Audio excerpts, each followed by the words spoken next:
নমস্কার বন্ধুরা, আমার চ্যানেলে আপনাদের স্বাগত। আশা করি আপনারা সবাই ভালো আছেন।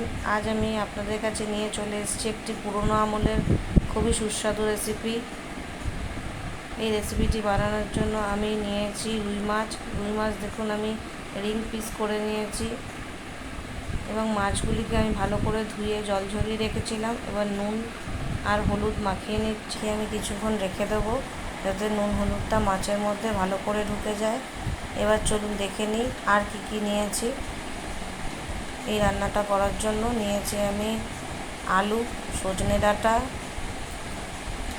আর নিয়েছি আমি গোটা জিরে ফোড়নের জন্য, তেজপাতা ফোড়নের জন্য, আর রান্নার জন্য নিয়েছি চিনি, নুন, লঙ্কা গুঁড়ো, হলুদ গুঁড়ো, কাশ্মীরি লঙ্কা গুঁড়ো, আর নিয়েছি জিরে গুঁড়ো। আর এদিকে বাটা মশলার মধ্যে নিয়েছি লঙ্কা, টমেটো আর আদা বেটে নিয়েছি, আর নিয়েছি সর্ষের তেল। কড়াই দেখুন গরম হয়ে গেছে, তেল দিয়ে দিচ্ছি। তেলটা গরম হয়ে গেলে কড়াইয়ের গায়ে আমি ভালো করে ছড়িয়ে নেব যাতে মাছগুলি লেগে না যায় ভাজার সময়। দেখুন আমি ছড়িয়ে নিয়েছি তেলটা। তেল খুব ভালো করে গরম হয়ে গেছে। এবার আমি মাছগুলি ছেড়ে দিচ্ছি। আমি দুটো করে মাছ ছেড়ে দিয়ে ভালো করে ভেজে নিচ্ছি। এক পিঠ দেখুন ভাজা হয়ে গেছে। এবার আমি উল্টে দিচ্ছি। উল্টে দিয়ে আর এক পিঠ ভালো করে ভেজে নিয়ে দেখুন সমস্ত মাছগুলি এভাবে আমি ভেজে নিয়েছি। দেখুন আমি ভালো করে মাছগুলি ভেজে নিয়েছি। আপনারা যদি আরও কড়া ভাজা খান তাহলে আর একটু কড়া ভেজে নেবেন। বেশি কড়া ভাজলে ছাবড়া হয়ে যায়, তাই ভাজিনি, অল্প ভেজেছি। এই তেলের মধ্যে আমি সাদা জিরে আর তেজপাতা ফোড়ন দিয়ে নিচ্ছি।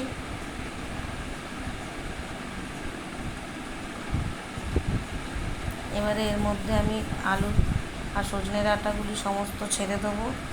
দেখুন আমি আলুগুলি সমস্ত ছেড়ে দিচ্ছি। এরপর দিয়ে দিচ্ছি ডাঁটা। এবার আমি ভালো করে নেড়ে এগুলিকে ভেজে নেব। এই ভাজার সময় আমি সামান্য নুন দিয়ে দিচ্ছি, তাতে আলুর মধ্যে নুনগুলি খুব ভালো ঢুকে যাবে এবং এই সময় নুন দিলে খুব তাড়াতাড়ি সেদ্ধও হয়ে আসবে আলু আর ডাঁটা। তাই আমি একটু নুন দিয়ে নিচ্ছি। আপনারা এভাবে ভাজার সময় একটু নুন দিয়ে নেবেন, তাহলে দেখবেন আলুগুলি খুব তাড়াতাড়ি সেদ্ধ হয়ে যাবে।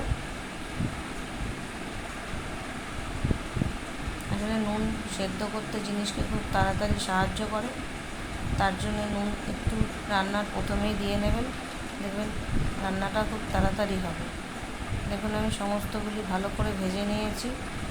আলু আর সজনে ডাঁটা দেখুন খুব ভালো করে ভাজা হয়ে গেছে। মশলা দিয়ে দিচ্ছি। আমি যেগুলি বেটে রেখেছিলাম সেই টমেটো, লঙ্কা আর আদা আমি ভালো বেটে নিয়েছিলাম সেটা দিয়ে দিচ্ছি। দিয়ে ভালো করে নেড়ে নিচ্ছি। ততক্ষণ নাড়বো যতক্ষণ কাঁচা গন্ধটা না চলে যাচ্ছে। এবার গুঁড়ো মশলাগুলি দিয়ে দিচ্ছি যেগুলি নিয়েছিলাম, নুন, চিনি, হলুদ, জিরের গুঁড়ো, লঙ্কা গুঁড়ো। দেখুন দিয়ে দিচ্ছি, আর সামান্য জল দিয়ে দিয়েছি। জল দিয়ে নিলাম কেননা গুঁড়ো মশলা পুড়ে গেলে বাজে লাগবে খেতে, তাই যখনই আপনারা গুঁড়ো মশলাটা অ্যাড করবেন তখন একটু সামান্য জল দিয়ে ভালো করে কষাবেন।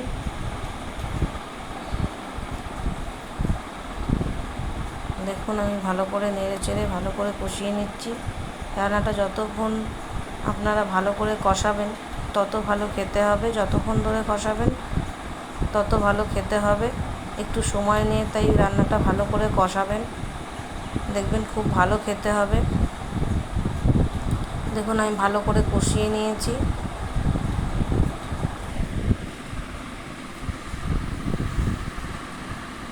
আমার দেখুন কষানো একদম কমপ্লিট। এবার আমি এর মধ্যে জল দিয়ে দিচ্ছি।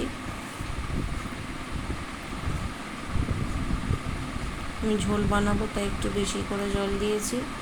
আপনারা যদি কম ঝোল খেতে চান তাহলে একটু কম জল দেবেন। এবার আমি ঢেকে দেবো। যতক্ষণ না আলুটা সেদ্ধ হচ্ছে ততক্ষণ ঢেকে রাখবো। চ্যানেলটি ভালো লাগলে অবশ্যই লাইক, শেয়ার এবং সাবস্ক্রাইব করবেন। চলুন এবারে আমি এটাকে ঢেকে দিচ্ছি যতক্ষণ না আলুটা সেদ্ধ হয়ে আসছে। দেখুন আমার আলু প্রায় 80% সেদ্ধ হয়ে গেছে। এই পর্যায়ে আমি মাছগুলি দেব। মাছগুলি দিয়ে আমি 5 মিনিট মতন ঢেকে রাখবো, যাতে মাছগুলি খুব বেশি সেদ্ধ না হয়ে যায়, তাহলে খেতে আবার ভালো লাগে না। তাই মাছ দেওয়ার পর চেষ্টা করবেন 5 মিনিট মতন ঢেকে মাছটা সেদ্ধ করে নিতে। দেখবেন সুন্দর সেদ্ধ হবে, বেশি সেদ্ধ হবে না, কমও সেদ্ধ হবে না।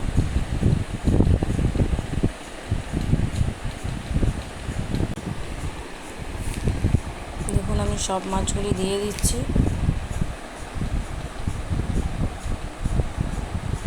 সব মাছগুলি দেওয়া হয়ে গেলে আমি এটাকে আবার 5 মিনিটের জন্য ঢেকে দেবো, যাতে মাছগুলি খুব ভালোভাবে সেদ্ধ হয়ে যায়।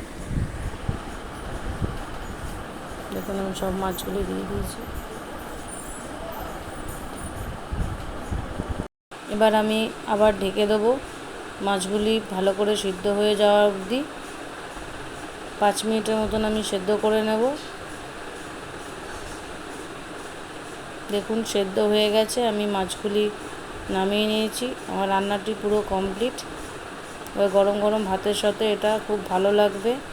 আপনারা বাড়িতে অবশ্যই ট্রাই করবেন এবং আমাকে কমেন্ট বক্সে জানাবেন। ভিডিওটি দেখার জন্য অসংখ্য ধন্যবাদ। চলুন টাটা।